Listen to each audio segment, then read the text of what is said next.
Once upon a time, in the ancient land of Nineveh, where the sun paints the fields golden and the days were on, there lived a kind-hearted young boy named Tobias. One day, a great sadness fell upon his family. Tobias' father, Tobit, lost his sight and could no longer work to support their family.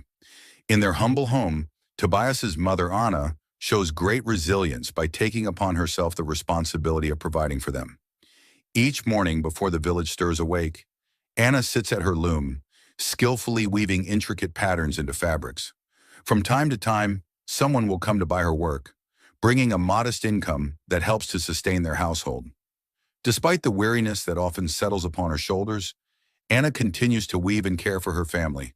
Her talent does not go unnoticed, for one day a patron, impressed by her skill and moved by her family's plight, not only pays her handsomely for her skillful creation, but also gifts her a young goat as a token of appreciation.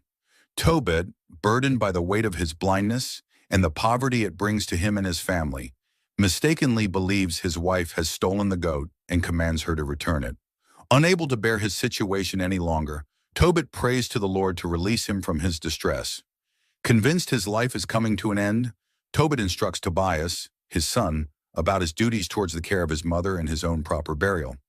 As if by divine providence, Tobit remembers the money he has left with his friend, Gabael, in Media.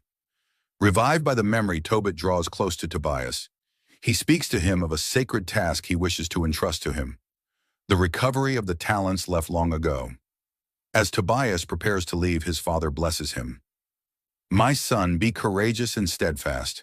God will guide your steps. Seek out the assistance of a trustworthy man who will accompany you on your journey. Take a wife from among our own people, and remember to honor God in all that you do. May his blessings be upon you." As Tobias begins his journey, a man, Raphael, appears in the way. Raphael offers to accompany Tobias on his journey and show him the way. Little does Tobias know Raphael is no ordinary traveler, but an angel sent by God to watch over him. That evening, Tobias and Raphael camp near the Tigris River. While Tobias is washing at the bank of the great river, a large fish tries to swallow his foot. Startled, Tobias returns to camp to share his misadventure. Raphael instructs Tobias to catch the strange fish, because it contains a valuable treasure that will aid him on his journey. Trusting in Raphael's words, Tobias enters into the river and catches the great fish. In the morning, they continue on to the city of Ecbatana. Here in this city, Raphael tells Tobias they must stay the night in the house of Raguel, a relative of Tobias. Raguel introduces Tobias to his daughter Sarah, a beautiful young woman burdened by a terrible curse. Although afraid of the curse, Tobias finds himself drawn to Sarah, following his father's wishes, and decides to marry her. Following Raphael's instructions, Tobias burns a portion of the great fish in the fire of the wedding chamber. As it begins to smoke, Tobias joins Sarah, and together they thank God for breaking the curse. With Sarah by his side and the rest of the treasure safely in hand, Tobias and Raphael return to Nineveh.